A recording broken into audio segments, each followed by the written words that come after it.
Welcome to the March 17th Sandag Public Safety Committee meeting and happy St. Patrick's Day. I know some of us are very joyful today.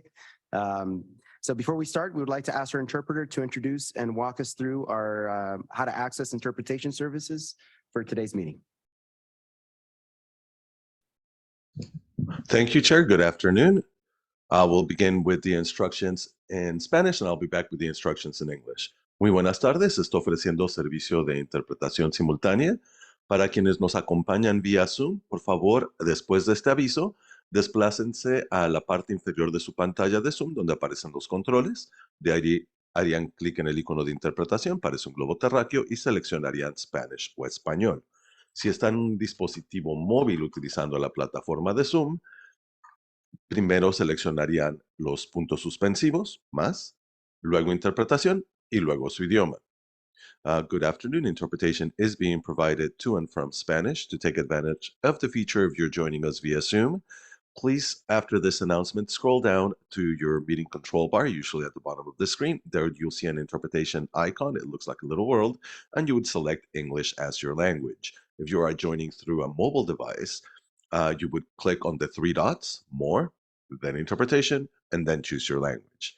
Now, for those of you joining us in person, if you need interpretation, please check out a headset from the receptionist. And the headset looks like a little iPod and comes with an earpiece that you will be able to use to hear any Spanish comments or questions translated into English. You simply hold the earpiece to your ear and the interpreter will come on automatically. Si nos acompaña en la reunión presencialmente en la sala de juntas y necesita interpretación, por favor diríjase a la recepción y solicite un receptor. El receptor parece un pequeño iPod y se puede utilizar para escuchar la reunión en español. Simplemente sostenga el auricular junto a su oído y la interpretación comenzará automáticamente. Gracias and thank you, Chair. Thank you so much. Let's begin with the Pledge of Allegiance. Mayor Minto, do you mind leading us? Praise begin. I pledge allegiance to the flag of the United States of America and to the republic for which it stands, one nation, under God, indivisible, with liberty and justice for all. Thank you, Mayor. I want to remind everybody of our process for member and public comments. Members can simply raise your hands if you wish to speak on any particular item at hand. If members from the public would like to publicly comment, we can let our clerk know or simply raise your hand from the audience. Okay, so let's get started with approval of the meeting minutes, item number 1. Clerk, are there any public comments on this item? No public comment. Oh, I'm sorry. Did we take roll? Do we need to take roll? We need to take roll. Okay. For South County, Chair Rodriguez. Present. East County, Vice Chair Minto. Present. North County Coastal, Mayor Blackburn. Present. North County Council Member Frank. Present. Council Member Musgrove. Present. City of San Diego Council Member Campillo. Here. County of San Diego Supervisor Anderson. Here. Regional Fire Emergency Medical Services is absent. San Diego County District Attorney Deputy Chief Investigator Duran. Present. San Diego Sheriff's Department Sheriff Martinez. Present. County Chief Sheriff's Association Seat A, Chief K. Present. County Chief Sheriff's Association Seat B, Chief Armijo. Present. San Diego Police Department Assistant Chief Conley. Present. For the advisory members, State Public Safety Chief Colcroft. Present. Federal Public Safety is absent. Regional Transit, Tim Curran. Homeland Security is absent. Federal Public Safety, Jesus Rocha is absent. County Public Safety Assistant Chief Huffines. Present. Southern California Tribal Chairmen's Association is absent, and Department of Defense, absent. That concludes roll call. I'm sorry, and for South County Councilmember Donovan. Thank you so much, Clerk. So let's get started with approval of meeting minutes, item number 1. Do we have any public comments on this item? No public comment. Move to approve. I have a move by Vice Chair Minto and second by Supervisor Anderson. Sorry about that.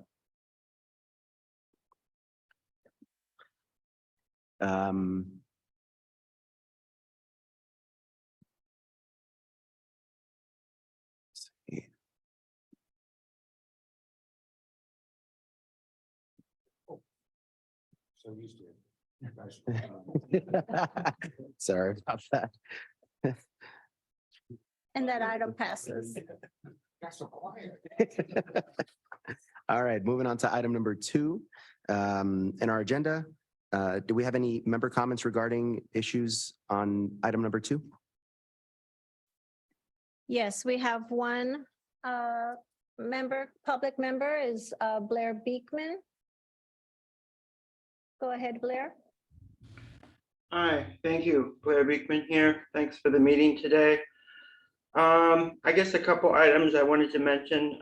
First, I'm a bit surprised it sounds like there's not many federal agencies here today that normally are. I'm sorry for that.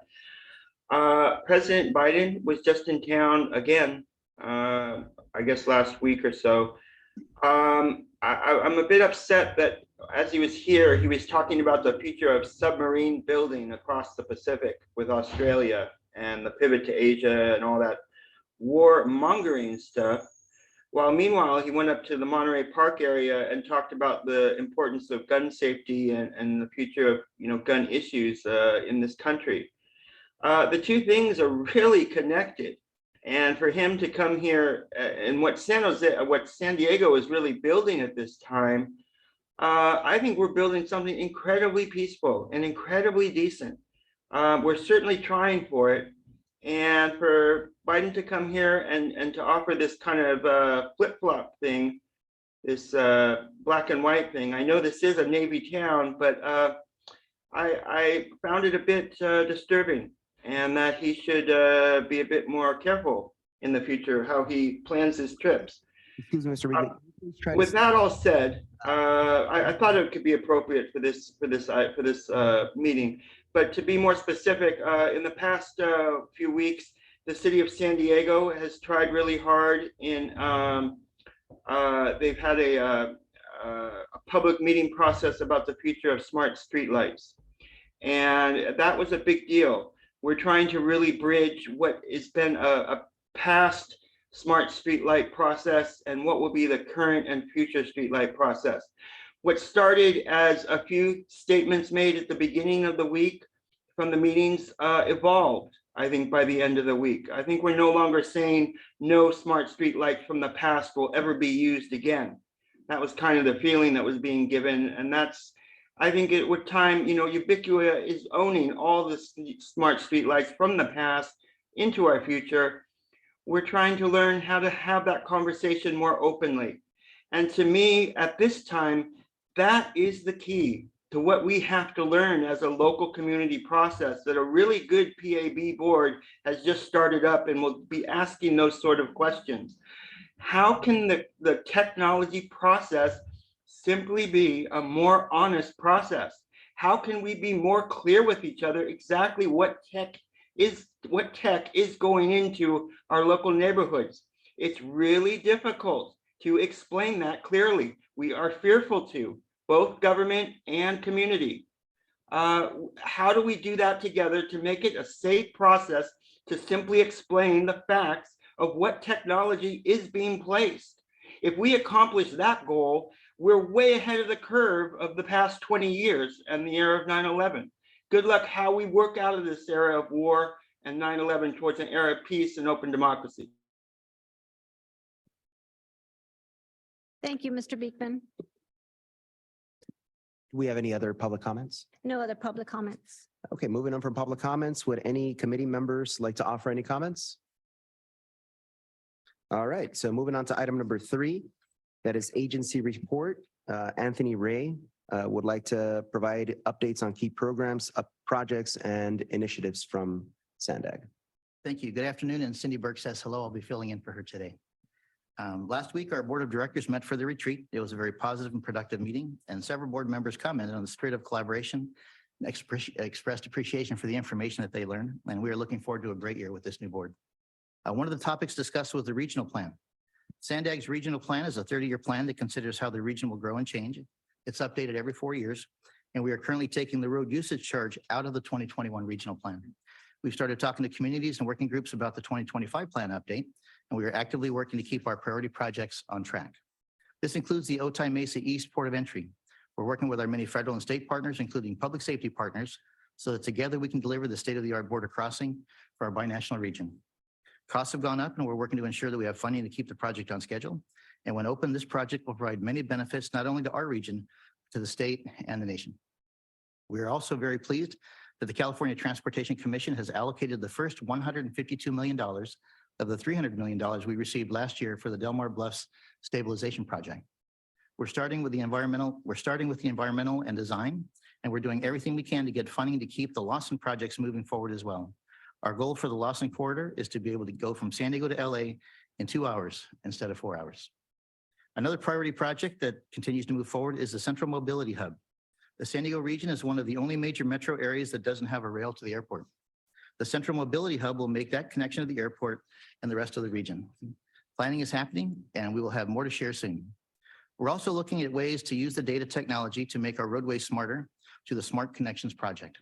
We're currently identifying corridors in the region for demonstration projects. We've also started planning for the improvements to the Blue Line, which is the busiest rail line in our region, and for the first commuter rail line in San Diego, the Purple Line.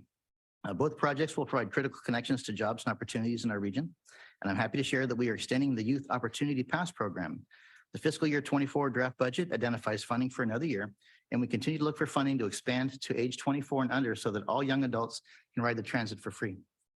This past Wednesday, March 15th, was Digital Download Day.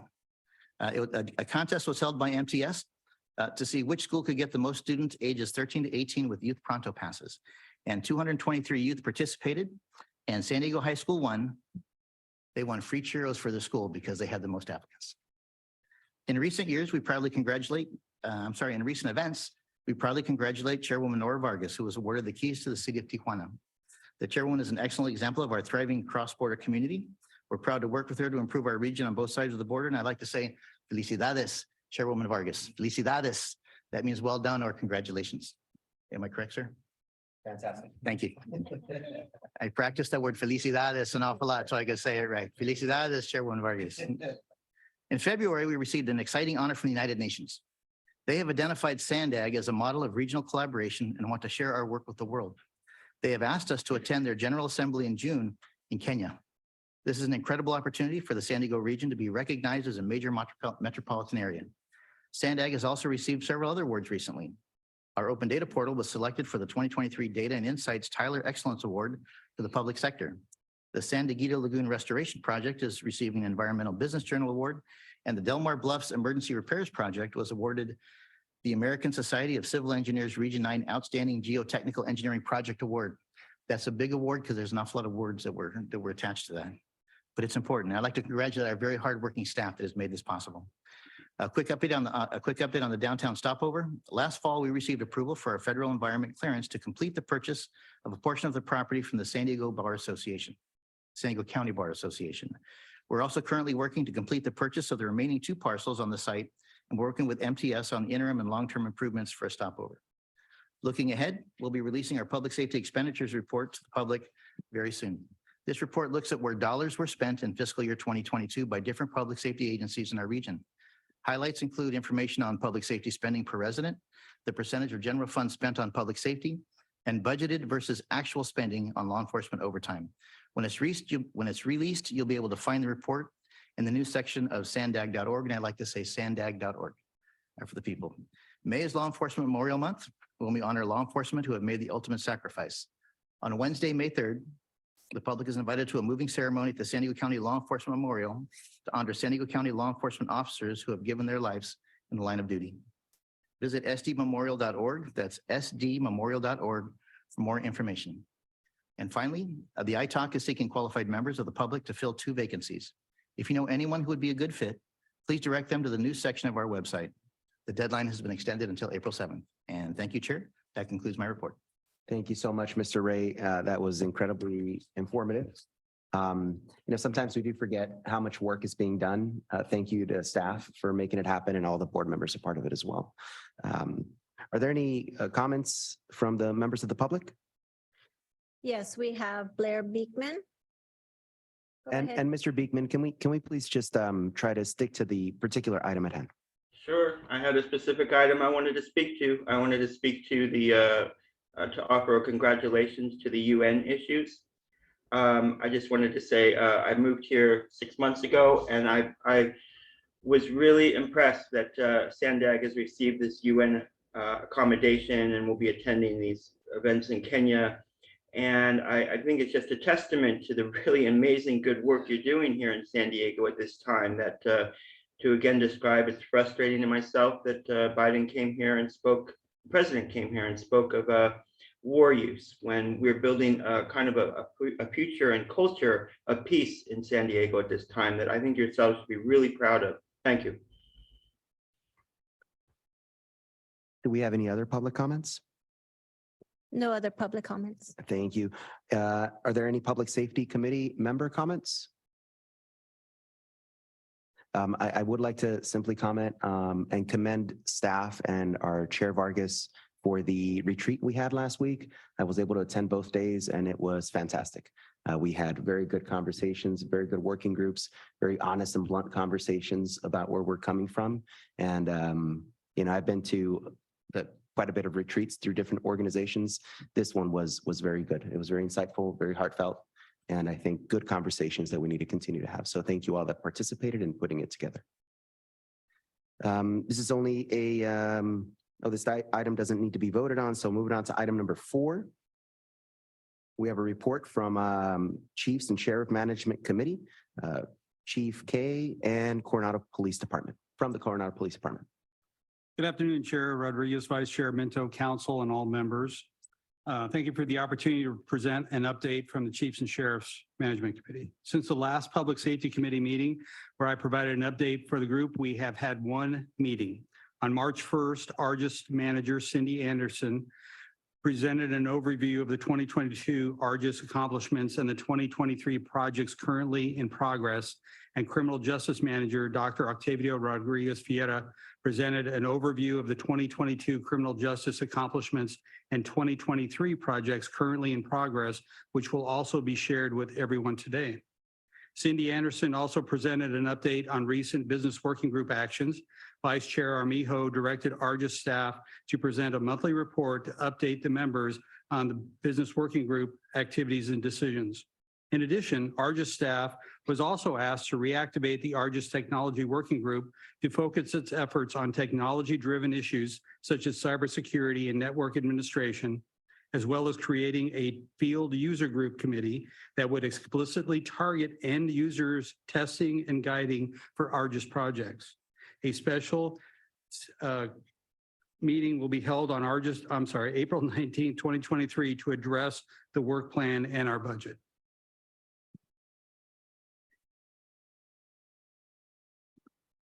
Thank you so much, Chief. Are there any comments from the members of the public?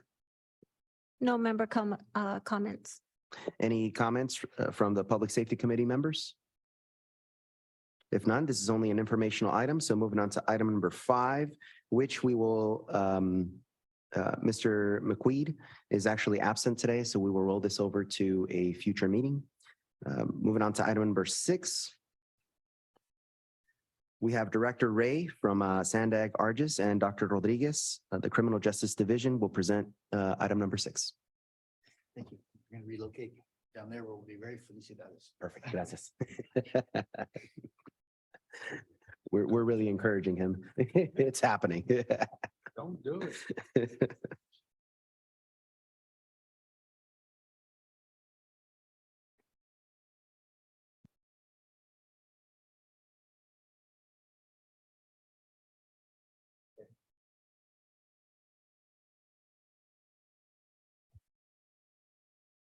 We're going to do a technical thing here.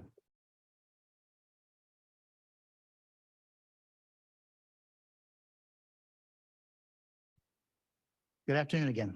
We're going to talk to you about accomplishments for 2022. And I think it's important for you all to know that regarding Argus, all of the very amazing things that I'm going to talk about all happened before I came to Argus. I wasn't here in 2022, but I am so honored to work with the people of Argus and Sandag that did these great things. So we're going to go ahead and move forward with that.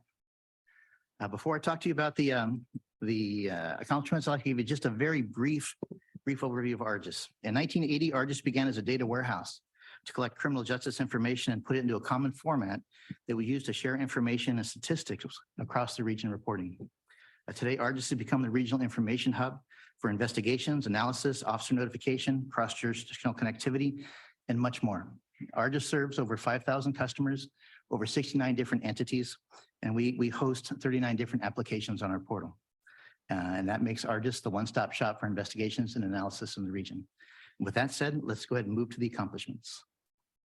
We'll start with the information portals. Argus has two information portals. One is a law enforcement portal. That's an internal portal. One is an external portal for the general public. On the law enforcement portal, people can access that. Well, they use it for law enforcement sensitive information and access to all of our applications. But on the outside portal, the public can look at crime mapping, statistics, and useful links like Megan's Law, protective orders, Crime Stoppers, and many things like that. And if you look at the slide, you'll see that in 2022, we had over 2.7 million visits on the law enforcement side and over 6.4 million visits on the public side. And in 2022, we also helped Sandag's data science push the crime stats onto the Sandag open data portal, which is open right now and live. The law enforcement mapping dashboard, we had to update our mapping dashboard in 2022 because the mapping dashboard was hosted with a specific application that lived on Internet Explorer, and Internet Explorer is no longer supported and no longer in existence. So in 2022, we were able to bring up the new mapping dashboard with the crime layers, the field interview layers, and the arrest layers. And then we started, and we should finish in 2023, the probation layers and the booking folders. And then in phase 3, we'll start in 2023, and that will be the stolen property layer be used by our customers around the region. The eQuery upgrade. eQuery is used by records managers, crime analysts, investigators to look up countywide records, and it's one of their favorite tools. And the Peek feature, which is the new upgrade in 2022, allows users to view information about a crime report without needing to open the full record. So if you look at the screen, you'll see we ran a person's name called Annie Driver, and that would be what's on the left. Annie Driver, that's our test subject. It's not a real person. And in the past, analysts or investigators would have to go in there, find that, open up each individual report, navigate to that report and read it, and then navigate back to the part. But with this Peek feature, you can just click on the word that says Peek where it's green and over to the right.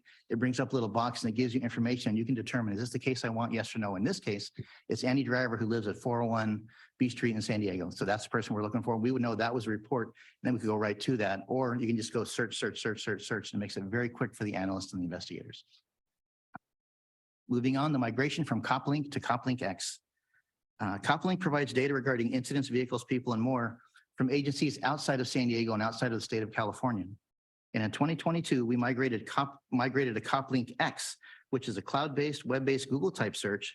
So users can run searches from any computer, and not just a computer on their own desktop, but from any computer anywhere. And it also provides access to people looking for these things on their cell phone or their mobile device. So now we've moved the search from an office to the field where the investigators are actually doing stuff out in the world. And it's a very popular application.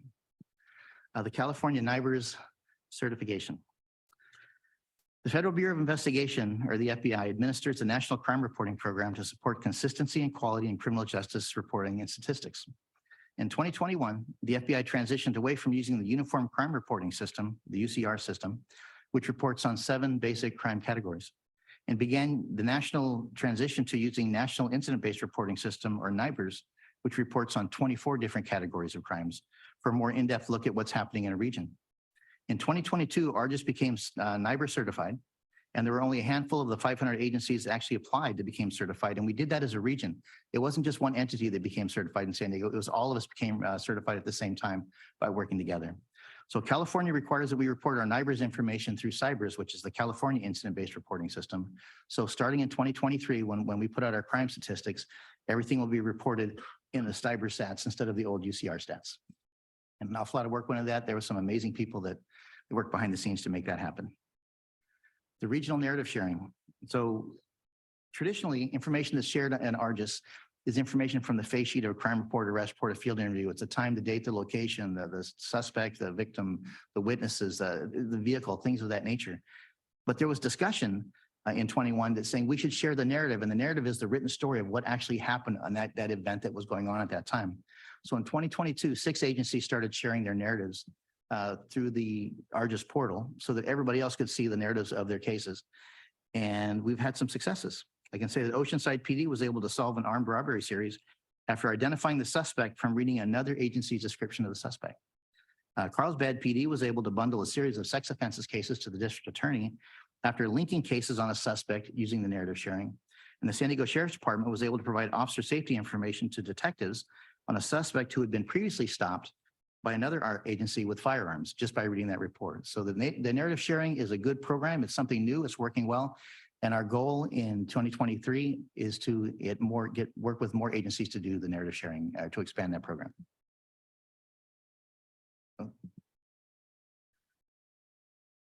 This was completion of our data migration center. Well, you can look at the left. That was the old worn out stuff. We'll call that old and busted. And before is to the right. I want to say that in 2022, our people went to our data center and installed brand new equipment. Some of the equipment that was in that data center dated back to 2003, 2005, 2008. So we upgraded our equipment. It was completed. They migrated the data from the old system that you see on the before to the after. And that's going to result in increased security, more reliability, enhanced performance, and certainly reduced outages due to the equipment that's failing. More accomplishments in 2022. Be on the lookout notices, or BOLOs, are one of the most popular features that we have. BOLOs are notices from one agency in the region to and beyond asking for help to identify an individual, a vehicle, a piece of property, or things of that nature. And the way it works is the agency sends the BOLO, the be on the lookout notice, to Argus, and we post it on our portal so that everybody can see what's happening. And in 2022, we disseminated over 5,000 BOLOs to over 3,000 subscribers, which is approximately 19 BOLOs sent per workday. We also sent 56 BOLOs, or be on the lookout notices, to our out-of-county partners. And I will say that we also trained during the last year over 500 new users during 37 classes on how to use the Argus applications that we have. The Argus Mobiles, let me start with what SURFERS is. SURFERS stands for the State, Regional, and Federal Enterprise Retrieval System, and it's used to search names, addresses, vehicles, and phone numbers, et cetera, from a mobile phone. And Argus created an app last year when you're using let me try again. The Argus staff created an application so that when an officer, an investigator, a deputy is using SURFERS, talking to somebody, it creates a field interview at the same time. So you actually get to do 2 things at one time. One is do the search, so the researchers are looking at. The other is to document what's going on. So it's a massive time saver that we have. And if you see up there, Argus has provided over 1,105 phones to our local law enforcement folks. In 2022, we had over 406,000 queries on SURFERS. And since 2015, we've had over 1.8 million queries using the SURFERS program. It's one of the most popular programs that we have. More Argus operations. So Argus finished 2022 with 75% of its allotted staffing. They hired a new manager, just Cindy over there. They recruited a new director, and we have a new senior network engineer starting next month. Argus is a build for a staff of 20 people, and we have 5 vacancies right now. We're working on completing that. Also, on the help desk side, we had 660 Argus help desk tickets, and you can look up there. The majority are password and account issues, and the second most is the application support. And our helpline has to be available 7 days a week, 24 hours a day, 365 days a year. And we have one person. That's our help desk, and that is Linda Chimino. She's back there clerking the meeting right now. She never sleeps. She averages 1 to 2 phone calls a day, 7 days a week. And her job is to answer the phone and help that officer, whoever it is, whatever their issues may be. And maybe 4 or 5 times a year, we let Harold cover for her so she can get a break. But I mean, that phone goes with her, and she does I want to acknowledge her. She does a phenomenal job doing those things. And thank you. Accomplishments, more. In 2022, Argus received a $49,000 grant from the Office of Traffic Safety for a CHP statewide integrated traffic reporting system, or SWITRS interface. And what that means is that Argus is working with the state of California to develop a traffic reporting system that, once completed and successfully implemented, will be the standard that every other local law enforcement agency uses, or outside of the San Diego region, to input their traffic information, collision information. We're very excited about that.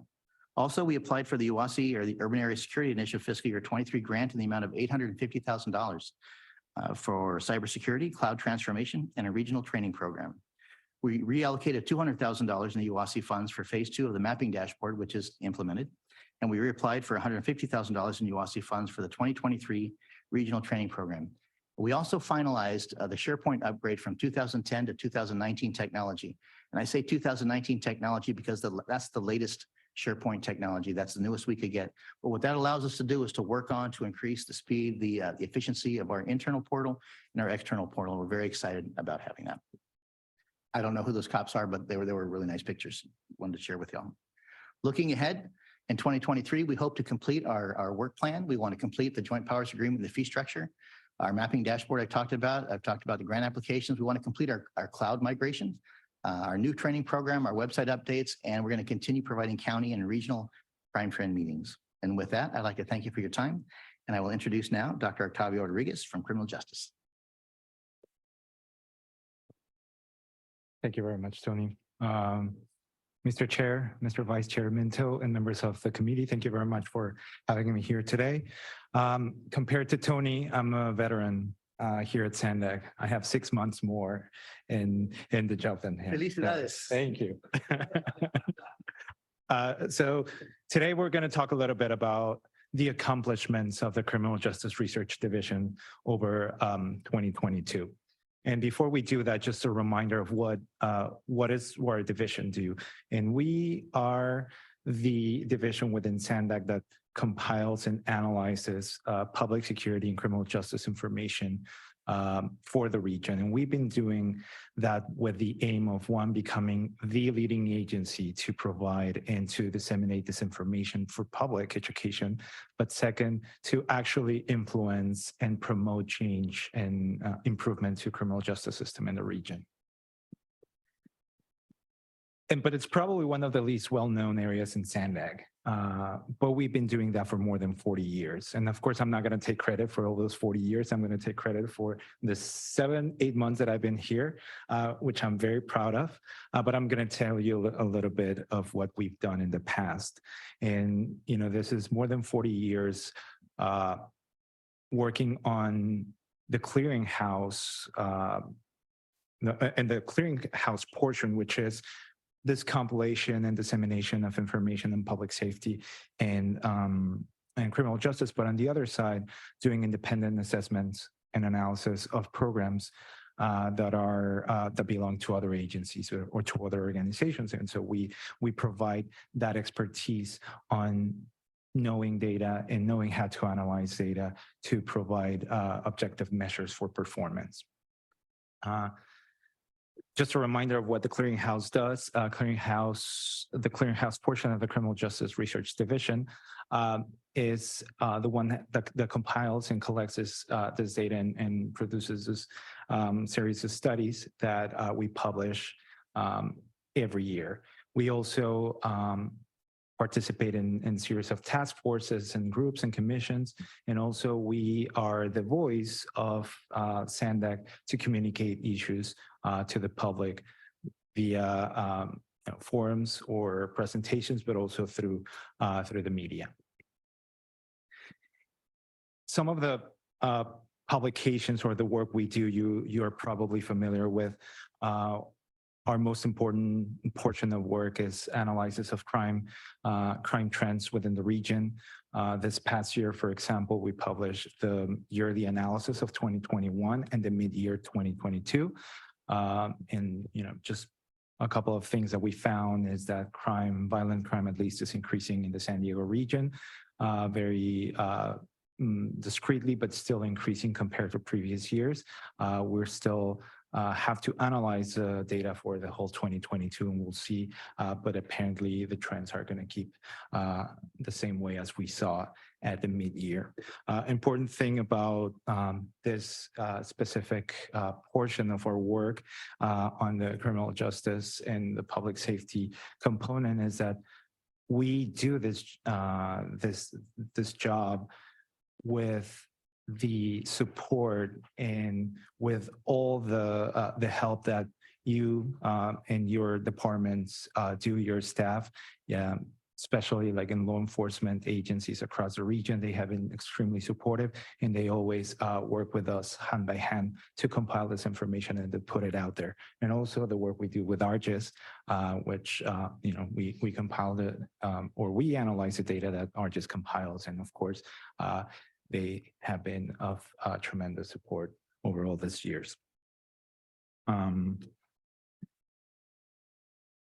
We also provide different views on what different aspects of public security in the region. And for example, we try to measure or try to paint a picture of law enforcement actions against crime. And how do we do that? We try to measure that by looking who is arrested in the San Diego region, right? Like we cannot have a more specific measure of performance, but at least we can see what the law enforcement actions look like in terms of arresting suspects of crime. And we published this report just in January for the whole 2022, and a flash that was also accompanied with that bulletin.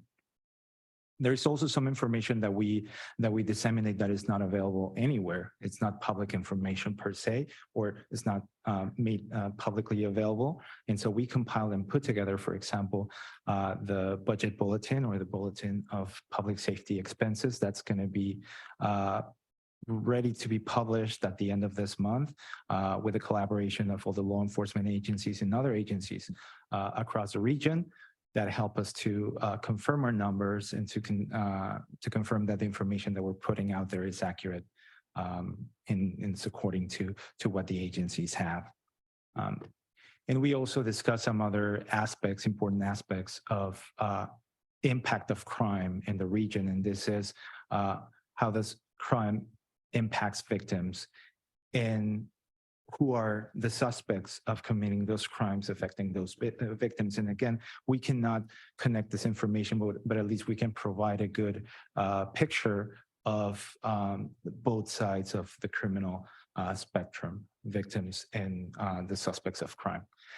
And finally, a very important portion of the clearinghouse area is the substance abuse monitoring. And this is a program that I've mentioned many times, but it's the only program in its kind in the nation that's been compiling uninterruptedly information about substance abuse among San Diego arrestees, people that are in San Diego jails. And with this information, we not only collect self-reported substance consumption information, but also we perform substance use analysis, or urine analysis, I'm sorry, to actually be able to analyze, self-report, and actual positive results on substance tests. And on the other hand, we do the analysis or the assessment of other programs. And I want to apologize in this slide because here I'm now the rookie, and I inverted the quantities here. So we are supposed to bring $4 out of $1 in the clearinghouse funds. And the clearinghouse funds are those who come from our partner agencies. There are allocations from the agencies to our division. So we are committed to bring $4 from each dollar that each jurisdiction provides us to do, and just to make this area much more robust and do much more analysis for this region. And a couple of things that I want to highlight, a couple of programs that we are working on right now. We just submitted to yesterday, on the 15th, on Wednesday, we submitted our final report on the alternatives to incarceration. That is a County of San Diego study. And we are providing more than 100 recommendations and suggestions or recommendations for policy implementation to analyze the viability of policies that try to divert, try to avoid incarceration for specific types of offenses. We also are in the process of getting more information on gun crime as part of the Project Safe Neighborhood. And it's a federal program, and we're working hand by hand with the U.S. Attorney's Office here in the Southern District. And we have presented preliminary information from 2022, and we are close to present information for the whole year of 2022. I shared some results with you during the last meeting, but as soon as we have the final picture of 2022, I will be happy to present those here to you. Not finally, but we are continuing working with San Diego PD, Chula Vista PD, and La Mesa PD on Prop 64 projects. Prop 64, for those of you who don't remember, is a proposition that made recreational marijuana legal in San Diego. And of course, what we're trying to measure is kind of the impact of marijuana consumption among juvenile population. And these programs are intended to, improve information about the issue, and we are evaluating those projects for police departments. And we just started a new project with San Diego County on Prop 47. Prop 47, as you may remember, is a proposition that turns some felonies into misdemeanors, and so changing the patterns of incarceration. And so we're analyzing this project for the county that's intended to focus on population that benefit from Prop 47, but those who are at risk because of housing instability or substance abuse. And so we're going to be working close with the county to evaluate this program. And just to finish, we have other projects with Chula Vista PD. We partner with probation, with the district attorneys and other to evaluate different programs at different stages of the criminal justice system. And finally, we plan that all of our data will be eventually available in the open data portal. For now, our crime information is available there, and as we move forward, we're going to bring more of the historic information that we collect to be publicly available via this interactive tool. And what is planned for us? Continue doing our reports. As I mentioned, this month we're releasing our budget bulletin, and we're going to continue to do so every month with new publications. And of course, we're going to continue coordinating this committee so we can all meet and discuss important issues. And with that, I conclude my presentation. Thank you very much. Thank you so much, Dr. Rodriguez and Mr. Anthony Ray. Are there any comments from the members of the public? Yes, we have two, Blair Beekman, followed by Catherine Rhodes. Blair, go ahead. Hi, Blair Beekman here. Thanks a lot for this item. I've heard a lot of real positive things about the ARGIS process, and so it's nice that you're offering these reports today. Thank you. I've been learning in the Bay Area, they're having a real issue with domestic violence issues, what they're calling gender violence these days. It's really on an upswing. It's my personal feeling, it was, statistics were given about crime issues through mid-2022. It's my personal feeling that we put a real attention towards crime in the past 18 months that I think it's addressing something really well. And there may be continued crime issues, but what was a real fear that was taking place for ourselves 18 months ago, I think it's really been addressed well. So I thank you for that. And it's from that I hope that we honestly can consider that even though we are at war at the national level with Ukraine, that doesn't have to affect us how we work well at the local level.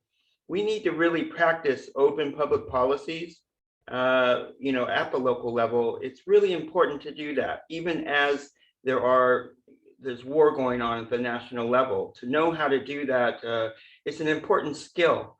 And it's with that said that, like what I said at my public comment time, we really have to strive for just an honesty and a clarity in how we talk to each other as a community about our issues. And that for all the good information that ARGIS provides, And Works is a really good institutional format for study and to get facts and information from.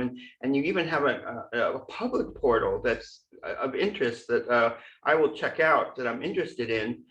It has a really fact-based study process. And you need that. We all need that. And when you don't allow that fact-based process to the community for, how events are taking place, how technology is being used, that's a breakdown in the system. And that when you have that breakdown, that's the breakdown that's causing, specific problems in our world. Basically, you think it's helping save ourselves by not giving us information, but it's actually harming ourselves. And what's causing more crime and more domestic violence issues, I feel. It's those things, learning how that can be an open, honest process that we have to make real good intentions about. Those are the ways to build good local democracy, and that's what builds peace and not war in the end. So thanks a lot for this item and this work, and thanks for hearing me out. I have a broad view of things that I hope can be relevant for yourselves, to help yourselves in your thinking. Thank you, Blair. Now going to Catherine Rhodes. Hello, thank you very much. This is Catherine Rhodes. And first I wanted to say what a lovely report. That was very informative. What I always want to talk about, of course, is homeless and how it relates to public safety. And as probably you guys know that homeless are probably overrepresented in both being victims of crimes and probably also being suspects of crimes, specifically because homelessness is criminalized in San Diego. And what happens is, if, a poor 80-year-old lady doesn't move her stuff in time, she might get a ticket for having her stuff on the public land, and then she doesn't pay it, goes to a warrant, and then she gets arrested and all her stuff gets, destroyed. And so what I wanted to know for San, just for all this, is that if you could, in your crime victim, in your reports, if you could have different boxes for homelessness. Were they a victim of crime or are they a suspect of crime? I actually would love to see that information. And also for the public safety expenses, how much money was actually spent on homeless issues and moving the homeless people around, and not actually on any crime, except the crime of being poor and not having a place to live, because of, I'll just say city policies and SANDAG policies of allowing affordable housing to be destroyed without relocation expenses or without replaceable units as required by law. And so there's a lot of poor homeless people out there, and a lot of them are victims of crime all the time, and they just don't report it. One thing I really liked about what you're talking about was your narratives and your bolos. And for me, where I get all my information, of course, is just from social media like Twitter. And I didn't see that you guys have your own Twitter account. So what I would recommend is, if you have a bolo for, let's just say, or a narrative for a lost senior or lost children, that you be able to put your own things out. Right now, the city sometimes does it, the county sometimes does it, but there's a lot of times, for example, when we have a homeless person that has dementia and they get discharged from the hospital, and then they're roaming around town. Some people won't put out a bolo for us, to be on the lookout for somebody unless the homeless community makes a big fuss trying to find somebody. So if there was another group we could come to, like SANDAG, that would be great. Thank you so much. Are there any other public comments on this item? No other public comment. Any comments from Public Safety Committee members? No. One thing I would like to note, thank you all for the new emphasis on the alternatives to incarceration. I do think it's important for us to explore every avenue possible to make sure that our kids and individuals in our community stay on the right path and be constructive members of our society. So I very much look forward to that continued direction as well. Yeah, Vice Chair Minto. You just sparked a thought I had when Dr. Rodriguez was talking about that alternatives to adult incarceration. Supervisor Anderson, I think didn't the county put something together with some person that's in charge of looking at cases like that with either the district attorney's office or probation? Do you remember that? Are you talking about the governor's care court? Well, I don't remember what it was. I remember we had a discussion once about somebody who was interviewing for a job at the county level. Jorge, do you know anything about this? And the idea was to look at similar to diversion for youth. And they were supposed to find alternatives to incarceration so that, first-time offenders, if somebody goes into, the store and shoplifts a sandwich, because they're hungry, instead of putting them in jail, help them with financial insecurities. That doesn't ring a bell, or? We've expanded government quite a bit over the last 2 years. Yeah, so It all blends together at some yeah. point. Sorry. That's okay. That's why I can't remember exactly what it was either, but maybe we could take a look at that and see, because it might have a connection here somewhere so that we can explore it a little bit more. Thank you. Vice Chair, if you allow me, that's probably what our alternatives to incarceration program is within that scope, because that's specifically what our analysis is doing in it. We are on the one side looking for actual hard data, trying to see criminal or patterns of criminal activity among certain population, specifically, as you mentioned, and try to determine whether, whether there tend to be similar type of offenses for this population, or there are other trends. And all of this information has been included in this report that we submitted to the county, and we will be presenting in probably the next month. So I'm happy to bring some findings to this committee in our next meeting. Great, For thank sure. you. Yeah. Thank you so much. Any other comments from the Public Safety Committee members?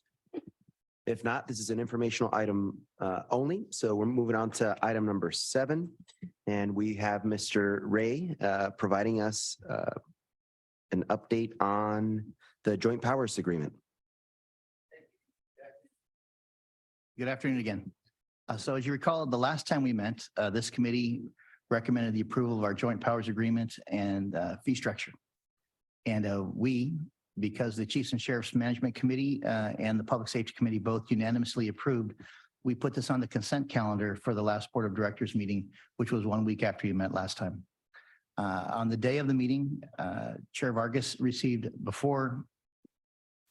Vargas removed the JPA and the fee structure from the meeting because as the meeting was beginning, she received a lot of questions from members of the Sheriff's Contract Cities regarding how this was done and why this was done, and they just weren't comfortable with it at the time. So she took it off the agenda so that Argus would have time to meet with the people who had any kind of questions, answer them, discuss them, and then bring them back again for action later. So the following week, I mailed a letter to all of the members of the Board of Directors, all of the city managers and the Chief Administrative Officer of the county, all of the police chiefs, the sheriff, and the sheriff's captains and lieutenants who are the de facto chiefs of police for the contract cities that they run. Explaining what Argus is, briefly, what Argus is, why the fees were increased, what the actual fees were before and what they will be in the future, and then an invitation to meet with me and my staff so that we could discuss these things. I've had many conversations with people, elected officials, city managers. At the retreat that we had actually gave me a chance to talk to elected officials from 8 of its 9 contract cities. And yesterday we met with the city of San Diego. It was a very positive meeting. On Monday, I'll be meeting with 7 here in San Diego at 1 o'clock, 7 of the contract cities city managers or their representatives who are coming. One of the contract cities has declined. They said that we just wanted to know what it was all about. We're fine with it. It's going to go ahead. And I only have one of the 19 entities that has not responded. Just one, but I'll continue working with those people. But our plan is to put this back on the board of directors agenda on the April 14th. Is it April? Yes, April, at the April 14th board meeting. And I'll be happy to answer any questions you may have regarding this. Yeah, thank you so much, Mr. Ray. Are there any comments from members of the public on this item? No public comment. Thank you. Any questions or comments from Public Safety Committee members?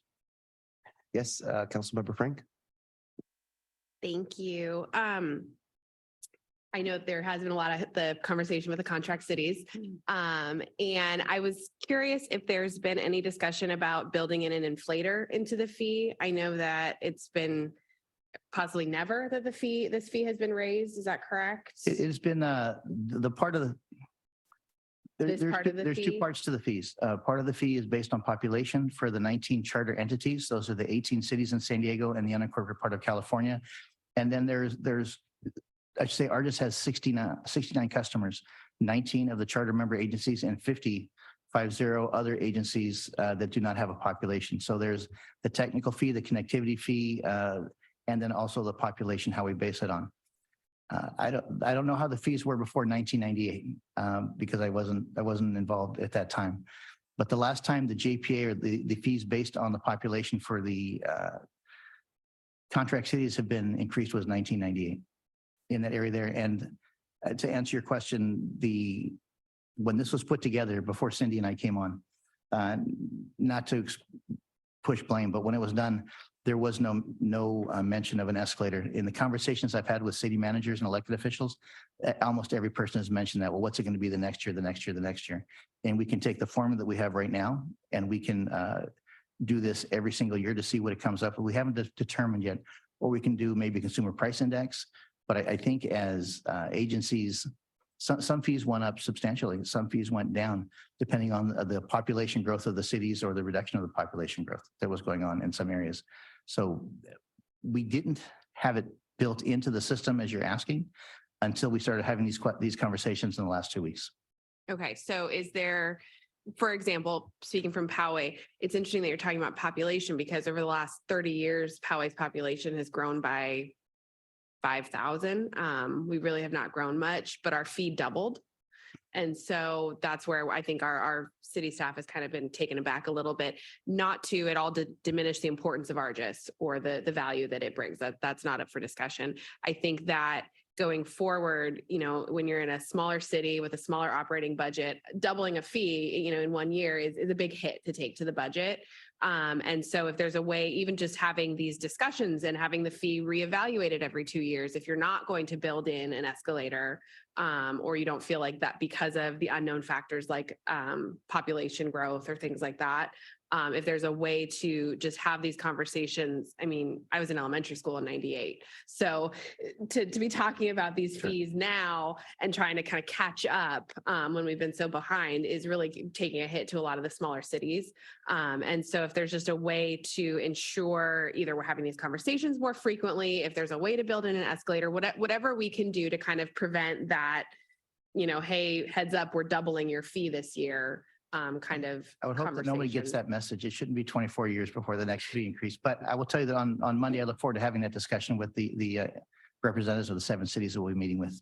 See if we can determine a fair, equitable type of manner that we can do this moving forward. Fantastic. Thank you for being so available to discuss this. Vice Chair Minto and then Councilmember Musgrove. It's interesting. I remember asking for the information on fee increases, and I did get that information. And I want to thank you very much for that because it helps me with trying to remember what we did so long ago. It's interesting that we have so many elected officials that rotate in and out of this committee, and depends on elections. And so what happens is we always have to start over again, almost like educating elected officials on exactly what Sandag Argus does, what Sandag Community Service does, whatever it happens to be. And maybe one of the questions I have is, do we actually go back and talk about ARGIS at our council meetings and what we've done here and things that we've talked about? Like you talk about the fee, and I think that's really important because until we do have a price increase, everybody goes, what the heck is ARGIS? What do they do? And why do they do it? And it might be important also to take the show on the road and go out to some of the city councils and actually give a demonstration about what ARGIS is and how they work every single day. And, you know, there's over 2 million hits on the law enforcement side of this. And that wasn't just somebody thinking one day, well, you know, I think I'll find out what's going on in Santee. You know, and these law enforcement officers, they know anecdotally that there's something going on.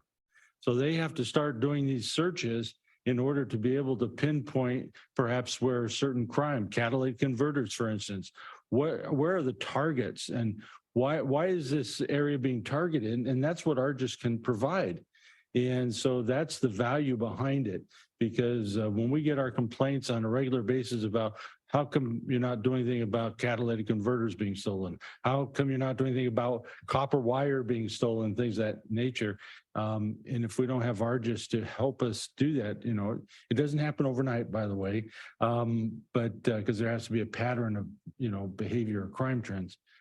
So that's what I think is important for us to think to know about here is that going forward, the value of it, because we don't always see the value at the council level, I think. So If I may.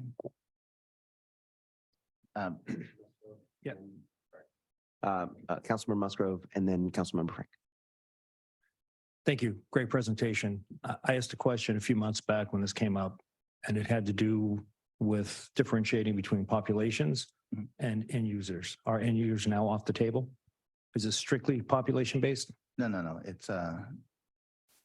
It is not strictly, it's a blend of population and users.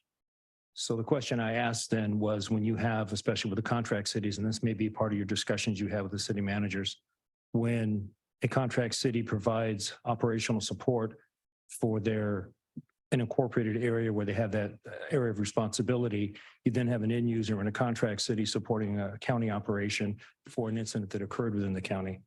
How does that get teased apart? Or is the sheriff going to be responsible for that through their management processes? The sheriff, no, the sheriff's only charged for what happens in the unincorporated part of the county, not in the contract cities where the contract provide law enforcement. I remember the question you asked, it was a very good question. We haven't audited where every person that accesses ARGIS is sitting at the time they do that. Know that, for example, our example might be San Marcos supports Valley Center in that area of the Sheriff's Incorporated Command. Valley Center, the majority of the queries that are run in the Valley Center on a day-to-day basis are by people that are in Valley Center, the people that are on patrol in Valley Center or they're doing investigations in Valley Center. If you have a major event, if you have, say an officer involved shooting, if you have a plane crash, something catastrophic where people are doing that, other people will come into the outside of Valley Center and will come in and support that. That is not a usual or an everyday type of thing. The crime analyst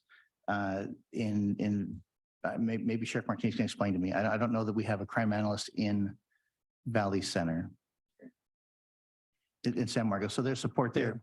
That's one user that may offer some investigative support in the area, but it's not the bulk of what's happening on the day-to-day basis. And that works really well with the substations that have that in-house support system, at least to an extent. But if you're going to use San Marcos as an example where they have an area of responsibility for unincorporated Escondido, which is simply positions on a map, that all comes back to the San Marcos station, and whichever detective has been assigned is the area investigator. But it does come back to the support staff within investigations and the crime analyst. I'm not looking for miracles. I'm just asking if that has been addressed, and it's just something we're just going to have to eat because it's a cost of doing business.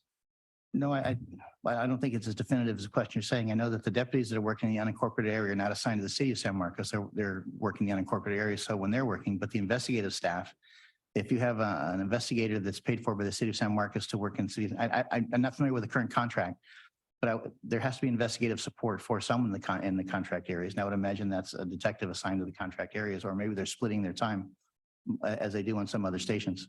So there is some overlap, but I'd be happy to sit down, talk, and discuss the ins and outs of what we might think would be an equitable solution for that. I'd love to do that. Thank you. Councilmember Frank?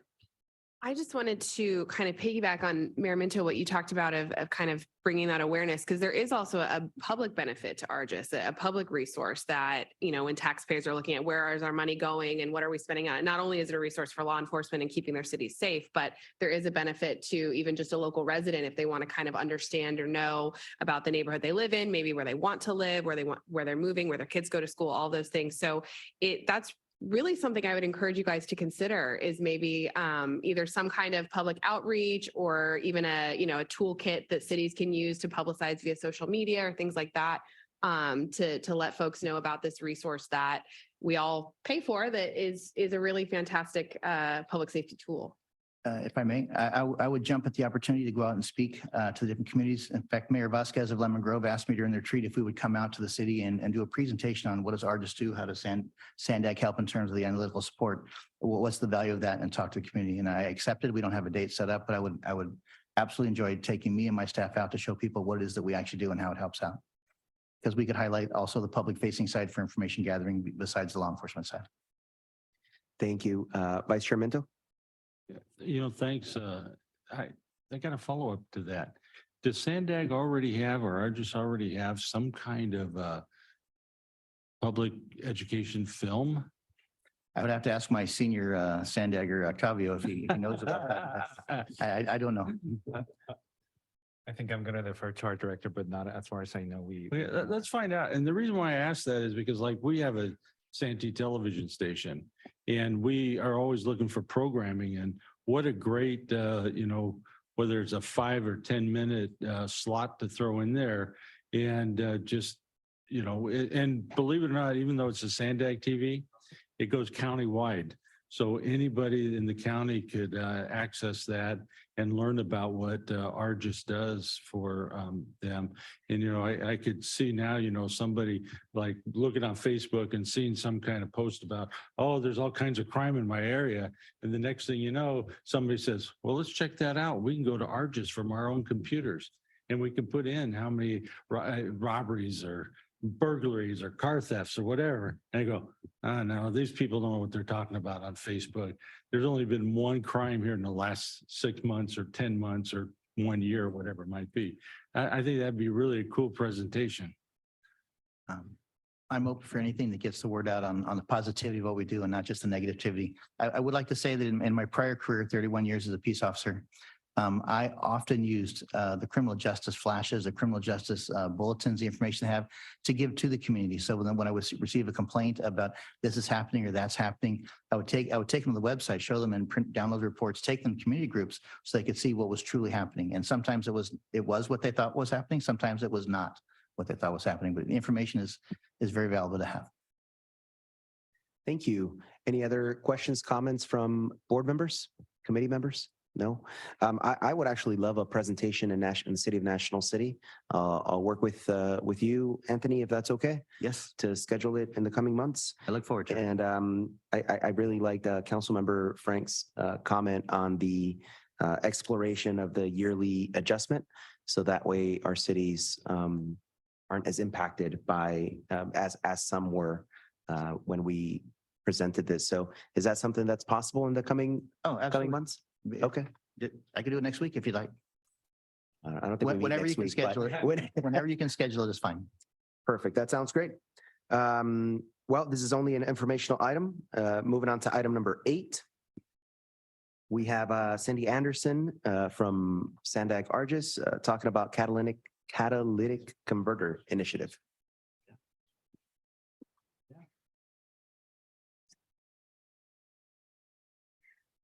Good afternoon, Chair, Vice Chair, Council, and all the members. I am Cindy Anderson. I'm the Regional Information Manager at Argus, and with me is guest speaker, Deputy District Attorney Dean Becerra. We'll be discussing the catalytic converter thefts in San Diego County, as you mentioned earlier, and what our approach is to reducing this global trend. This all began when I was still a crime analyst at the Carlsbad Police Department, and it was created through the work of really, really great people in our county. Is there a clicker? Thank you. I think this is it, right? Big one. There we go. Thank you.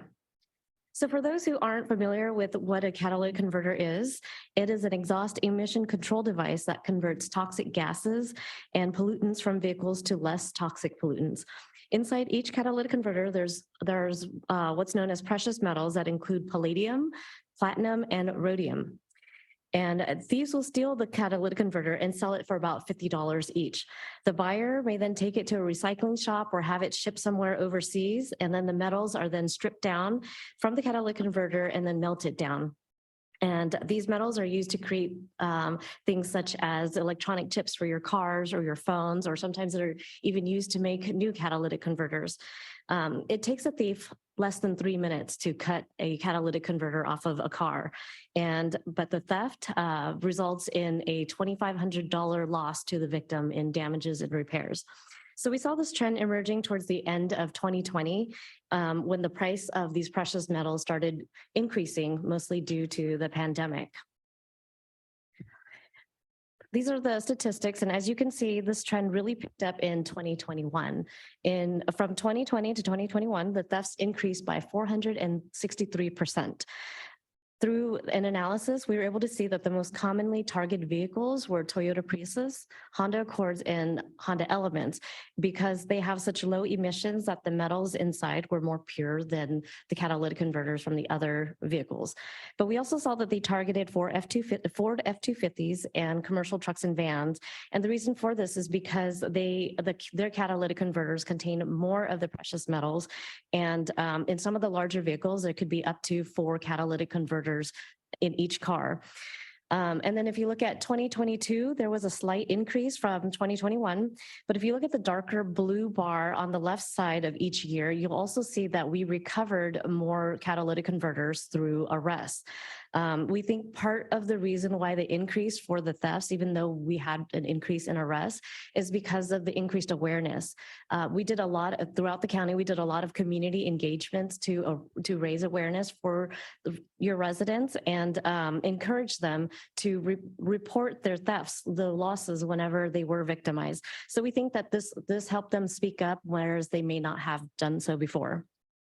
I'll talk a little bit about the work that we did in a little bit, but I just want to show you that as a result of all of our work, this year we had a 48% decrease in catalytic converter thefts compared to this time last year. And this is a really good thing for our county, because everywhere else in every other county, I mean, even globally, they're seeing an increase. Everyone is having an increase, while San Diego County sees a almost 50% decrease in catalytic converter thefts. So through our efforts, we not only made it harder to steal catalytic converters, but we made it harder for them to sell it here too, and harder to get away with it when they're caught. The word is getting out.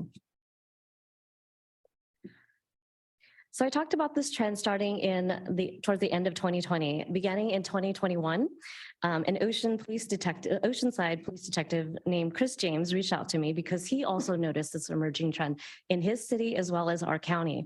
So we got together and contacted Deputy District Attorney Anna Nguyen and a San Diego Sheriff's Deputy, Brian Bloomberg, who at the time was the county subject matter expert in precious metal thefts. Anna put us in touch with Dean here, who was assigned to these cases in North County. And together we came up with a game plan on how to find the suspects, what to do when we found them, and how to keep them in custody so they stop reoffending. Thus, the Catalytic Converter Initiative was formed. I'll let Dean cover what his office did in his presentation, but while he and Anna were working their legal magic, Detective James and I put together a presentation to those who were in charge of law enforcement in the county, the seconds in command and the chiefs and sheriffs group, and we asked them for their support. In response, they assigned their deputies, their detectives, and crime analysts to the Catalytic Converter Initiative for their departments, and they adopted a training bulletin that we created that advised the law enforcement officers and the detectives what to do when a suspect was caught stealing a catalytic converter. And these instructions included investigative techniques that would help them link other cases to their arrests. And you can see on the left side here, this is what the bulletin looked like. So this is also where ARGIS came in. Without ARGIS, we would have had to manually collect all this data from each jurisdiction. In speaking to other counties, I learned that this process would sometimes take them weeks or months to do because they would have to contact the analyst or the records manager from each agency. And by the time they collected all that data, the data would be weeks old. It would be outdated. So through ARGIS, we were able to collect real-time live data and put it together. And we weren't able to just pull everybody's stats, but we could see when and where the thefts occurred. And we were able to do so with the most recent information.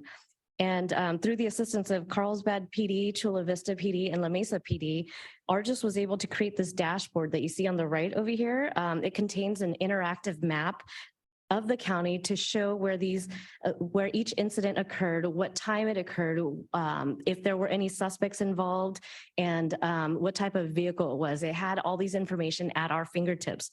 And then also through the use of ARGIS, we were able to disseminate the newly approved training bulletin that you see up there, which, like I mentioned earlier, provided law enforcement throughout the county with instructions on what to do and who to call when they either take a report for catalytic converter thefts or if they made an arrest for a catalytic converter theft.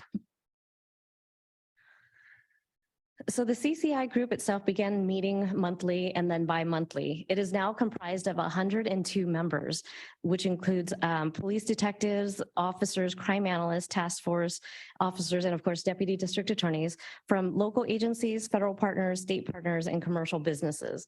So at these meetings, we share information, we provide legal updates, we plan community engagements such as catalytic converter engraving events, and sometimes we solve cases just by being together. And then we also started what we call Dean's List, which is it's a list comprised of known criminals who are stealing catalytic converters throughout the region. So not just San Diego, but California wide, because as we know, suspects, thieves do not stay within their county lines. So now that I've discussed how this all came together, I'm going to turn it over to the legend himself, Deputy District Attorney Dean Becerra, to talk about some really cool things that he, Anna Wynn, and Detective James from Oceanside PD have done to get us here. Thank you, Cindy. Now I have to be, thank you, Cindy. Now I have to be very impressive since I've been called the legend. But thank you very much for having me here to talk about a topic and to present to you something that I believe goes well beyond just catalytic converters. But we're going to start with a history lesson. And this history lesson begins on July 8th, 2021. And I'm going to show you a picture. On that date, the Escondido Police Department conducted a traffic stop. In that traffic stop, they pulled over a white vehicle. Inside the trunk were the following: 8 freshly cut catalytic converters, 91 blades, 2 saws, and a 2.5-ton vehicle jack. You don't have to be law enforcement to see this and know a crime has been committed in San Diego County. But catalytic converter prosecution in July of 2021 meant something like this. With no known victim, because those catalytic converters didn't have any identifying information, no one said, hey, this is my catalytic converter. When you add that there were no witnesses who saw these catalytic converters being cut from these vehicles, the district attorney's office said,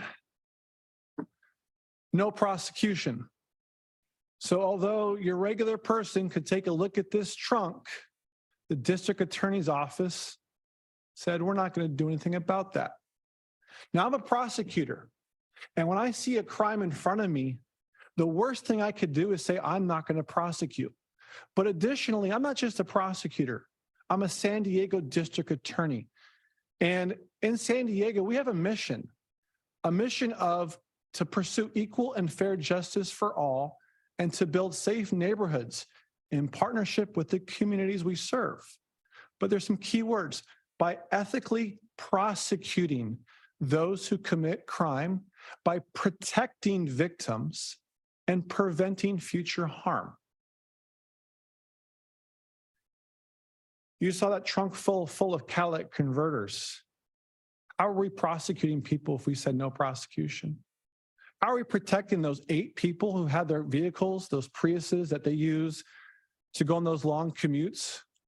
How are we preventing people from coming into our county if we say the equation is and equals no prosecution? So I'm very lucky. I do get to work under the leadership of the District Attorney Summer Stephan, and she too, like me, believes that this is unacceptable. And so the San Diego District Attorney's response was different, and it was a 3-step response. First, it was a response of prosecution to innovate new ways to prosecute catalytic converter thefts. Number 2, which is a very important part, it's education, educating both the court and the community about this crime. And finally, creating partnerships with the CCI and other agencies to see how we can tackle this problem. So let's start with new ways to prosecute. There had to be a type of crime where someone doesn't see them doing something, that you're able to find pieces of information that you could maybe prosecute someone. And so some of the really brilliant people at the District Attorney's Office got together and had these hard conversations. And in fact, there is a type of crime where you don't see someone doing something, and it's actually drug sales. In drug sales, what happens is somebody will pull somebody over and they'll find drugs in a vehicle, but they'll find other stuff, what's called indicia. They'll find baggies, they'll find scales, they'll find ledgers, and they're able to get a very important person to come into court and testify what all that stuff means. And so we're like, wow, we need what's called a subject matter expert. Now, where in the world are we going to find a subject matter expert on catalytic converters? This has only been a big topic since 2020. Well, you know what? And she already mentioned his name. And Oceanside PD Detective Chris James. What's so remarkable about Chris James is during his master's program, it was him and him alone that specifically said for his final project, it's going to be in the complex analysis of catalytic converter theft. His master's degree teacher said, good luck with that. He also is the research, his research and his uniform practices are featured in the San Diego curriculum at the USD. And finally, he has helped write the guidebook in investigating and reporting catalytic converter theft. So we actually had somebody who can come into court and tell us and use him to prosecute these cases. And so like in a drug case, he talks about the indicia of theft. How do we know this catalytic converter that there's no witnesses? How do we know this is stolen? And there are things that we see in every single case. We always see a saw. We see multiple saws. We see blades. We see freshly cut catalytic converters. You see the sharp edges. You see the remnants of the saw blades on these catalytic converters. You see floor jacks. You see gloves. Detective James educates the court in this, but he educates the court in more ways than one. He explains how they're stolen. I know Cindy said it's about 3 minutes. They've gotten so good, it can be under 30 seconds. After you hear the sound of the saws, they're already gone. Also, there is no legitimate market for a used catalytic converter. I can have a used one cut off from my Prius. I can't put it together on my friend's Mustang. And also, we're in California. You cannot get your car smogged without a catalytic converter.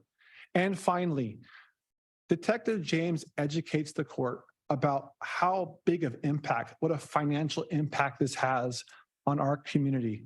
Yes, it could be as low as $2,000 to replace, but for some vehicles, it's over $4,000. And so it goes into my next point of the 3-part plan was education. As you heard me say, Detective James educates the court, but as do I. Because what the court needs to know that the individuals who are doing this type of crime in San Diego are not from San Diego. They're from other counties. They are coming and crossing county lines to victimize our community. And why is that important? Because when the judges hear this, instead of saying, well, this is just a property crime, they are more inclined to keep these individuals in custody so these cases can go all the way through.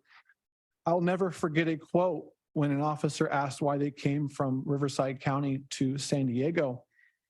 And the suspect's comment was, I know I won't get shot in San Diego.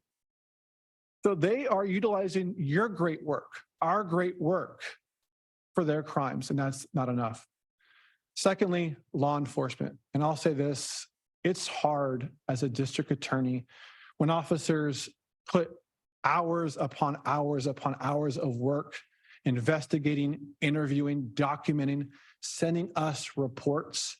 For a district attorney like myself to send them back one letter that says, thank you for your work, but we're not going to prosecute this case. You know how hard that is? So part of the process is my educating law enforcement in how to write those reports, what we need to be able to prosecute these cases, what you need to do to be able to add bail enhancements, how to get higher bails for those who come down from other counties. And finally, probably my biggest joy is the public. As Cindy said, we have these engravement events where people engrave their vehicles, catalytic converters. But the best part is I get to go to those events and talk to them about this and what to look for. And I also concur with Cindy in that because people know what to look for, they are now aware. They are now calling police. They are calling police for their neighbors, for their friends. When they hear something down the street, when they hear a vehicle that's not supposed to be in their neighborhood, and they're doing that because of the education of both the CCI, the district attorney's office, as well as law enforcement. Collaboration and innovation. There's an old saying, it's a weightlifting saying, but if I can carry 50 pounds with my right hand, I can carry more than 100 pounds with both. That'd be 50 and 50. By working together with the CCI and other agencies, people like the FBI, police officers, insurance companies, we have worked together to answer hard questions. Very early on, when we were all together, there were times where I said, I could not prosecute this case. And it's hard to be in a big room like this and people asking me why, but because of those mistakes or because of those failures, these great individuals who are trying to pursue the same thing, we're able to create new ideas. And as you see, as it's becoming in 2023, those past failures have now led to a continued success of a reduction in catalytic converters. So I just want to give you a brief description of just a few of our successful prosecutions. Take this. If this was, for every one of these cases, if this was prior to July of 2021, every one of these cases would have received a no prosecution. So the first case, that July 8th that we started with our history lesson, the defendants were convicted.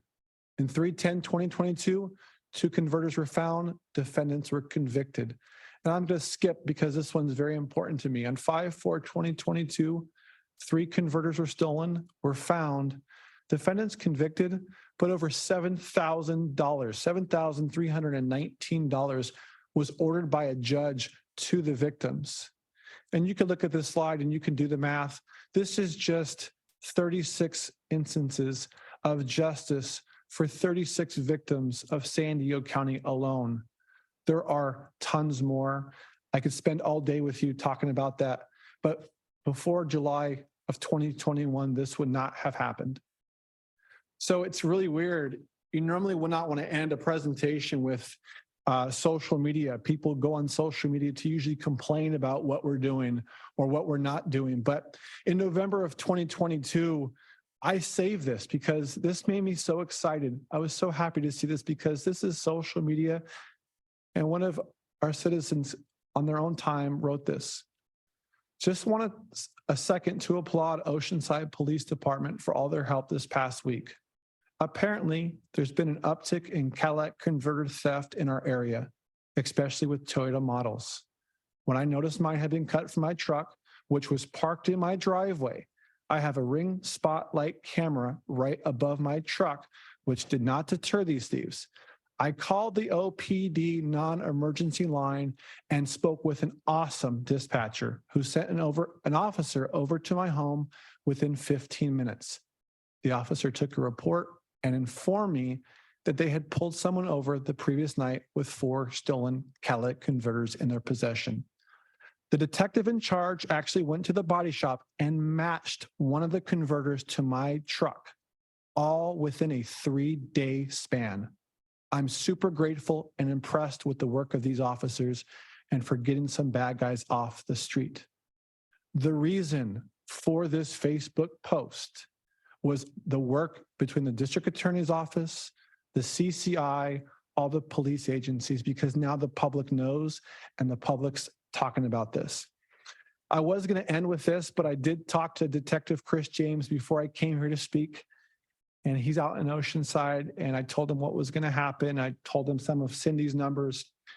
He's like, I want you to tell them this. Oceanside PD Oceanside, the city of Oceanside was one of the hardest hit areas of catalytic converters. Reason for it, right next to the freeway, you can get up to Orange County right away. Unlike the county, the city of Oceanside in 2023, the first quarter, is down 75% catalytic converter thefts.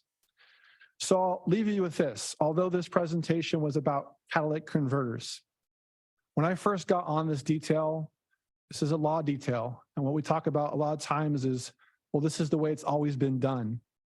If officers and if our office saw on July of 2021, those 8 catalytic converters and said, we're not going to prosecute because, well, this is the way it's always been done, we would not have had the successes we've had over the last couple of years. So I leave you saying that if there is a problem, get around the right people, create innovation, create teamwork, and together we can solve any problem and not be stuck with, well, this is the way it's always been done. Thank you. So was I right? He's a legend.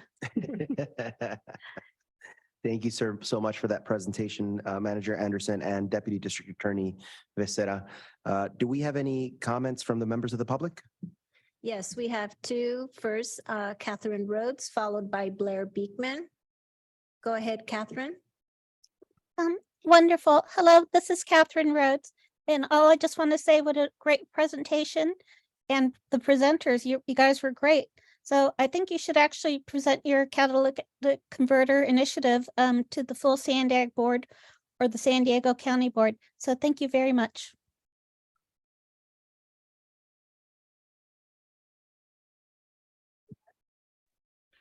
Hi, Blair Beekman. Thanks for your patience overall with myself. I'm big on tech accountability and how that can offer ideas of open democracy and peace. I tend to talk in more broad terms so yourselves kind of think out of the box a bit. But I do try to work towards very specific, to talk to the agenda items very specifically. This is only my 2nd or 3rd meeting, so hopefully I can get better practice to do that in the future. Thanks again for your patience with myself. And I just wanted to offer for this item, it's my understanding, I've been reading that with the carjacking, people jacking up the cars to get to the catalytic converters, a few more deaths have been happening more recently. And yeah, so I thought I would mention that at this time as for yourselves in what you may need as information and for statistical help and how to better understand the issue overall. And so I thought I would just report that at this time. Thanks a lot. There are no other public comments. Thank you. Are there any Public Safety Committee member comments? Questions? Yes, Supervisor Anderson. First, that was a great report, and thank you for your dedication. The question I have is, who's buying these? They're not taking them, I don't believe, to metal. I forgot anything, the name of it. Thank you. That's the word. Metal recyclers, because they by law are supposed to videotape all their transactions.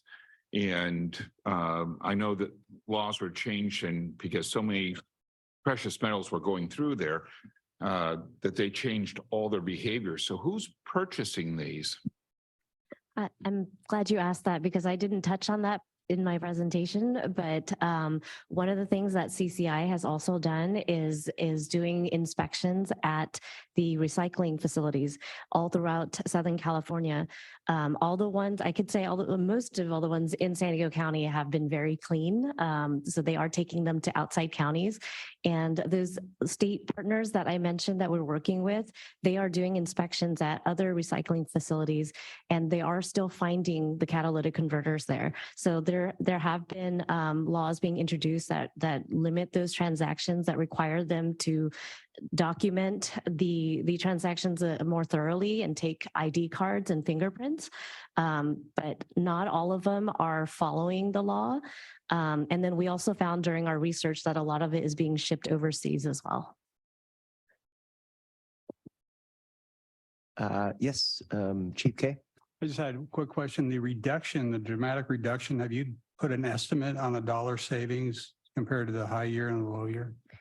I actually did an analysis on that. I don't have the exact number, but one of the things that as a crime analyst, I used to send out to the county was what this meant for San Diego County. And that was based on an estimation that it cost approximately $2,500 per loss. So I can send it to you, but it would basically be the subtraction of where we were last year versus where we are this year.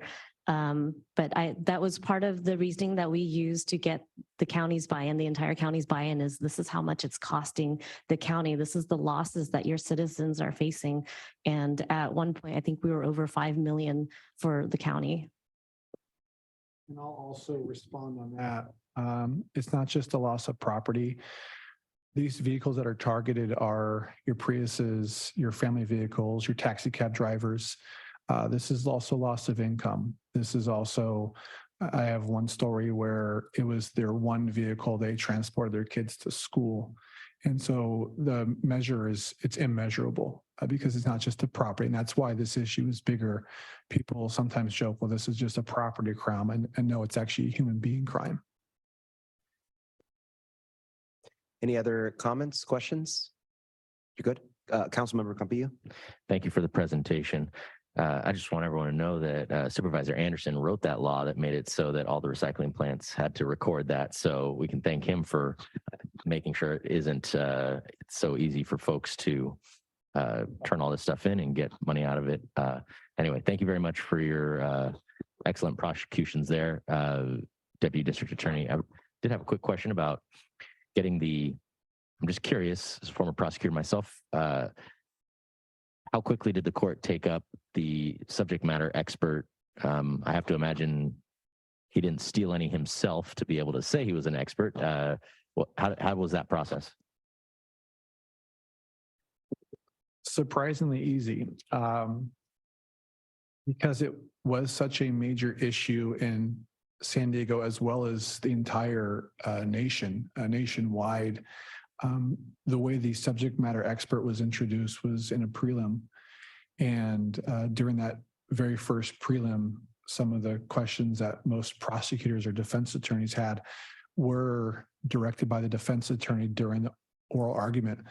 And when I got to rebut, I then utilized the analogy of a subject matter expert with drug sales.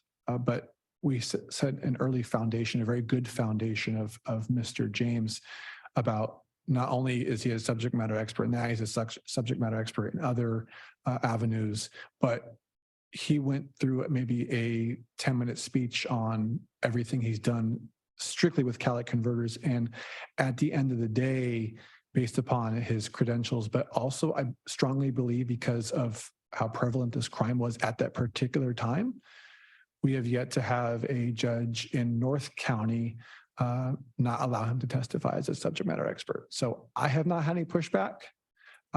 This is a program that started out just in North County. I don't know how judges are going to respond throughout San Diego County. I can also tell everyone that because of how successful we've been having a prosecutor focus on this in North County. We now have a prosecutor who just started in East County. And so once that rolls around, we'll see if we have any pushback. But as of to date, every catalytic converter case I've presented to a judge has bound over for trial. Very good work. Thank you. Mayor Minto? Have you gone so far as to have a jury trial yet on this? And what kind of California jury instructions pertain to that so that you can get him vaudered as a subject matter expert and what's being done to create other subject matter experts? Otherwise, this guy's going to be real busy. He is very busy. I don't think he sleeps. I remember the first time I met him, he kept calling me about 20 times a day, and I told him I already have a mother and a wife. I don't need a third person. So we have not yet had a jury trial on this matter, and I'll tell you why. This is the biggest difference is, number one, because of the CCI, we have developed this script that is written into every single police report. And it's about a 2 to 3 page script that talks about catalytic converters, what they've done in this county. It talks about the education of Detective James. And what has happened is that this script, these reports do get read to the defendants with their defense counsel. And ever since we've implemented that script, every single case has either done 2 things. They've pled guilty or they've gone out on warrant and left the county of San Diego. Going down, so the charges that we charge are Penal Code 47, grand theft, possession of stolen property of 496D. We also charge things like burglary tools. And so those CalCrims are already there, and those are the ones that we are going to pursue once and if these cases ever do go to trial. I will say, unfortunately, it hasn't gone to trial more from an experience standpoint, because I'd love to have the experience. But from a conviction standpoint, and my job as a prosecutor is to do justice for my victims, if I charge someone with a 487 felony and they plead guilty to a 487 felony, I'm not going to complain that I personally didn't get a trial. Hopefully, as this progresses, 2 things will happen. Either A, I'll get a trial, or what has continued to progress, catalytic converter theft will continue to go down in San Diego. So I'll never have to do a trial, and that would make me very, very happy. Fantastic. Any other comments, questions? No? All right. Well, this was only an informational item. Thank you so much for coming in. It was very well presented. Thank you. With that, our next Public Safety Committee meeting is scheduled for Friday, April 21st, 2023 at 1 p.m. We are adjourned at 2:43 p.m.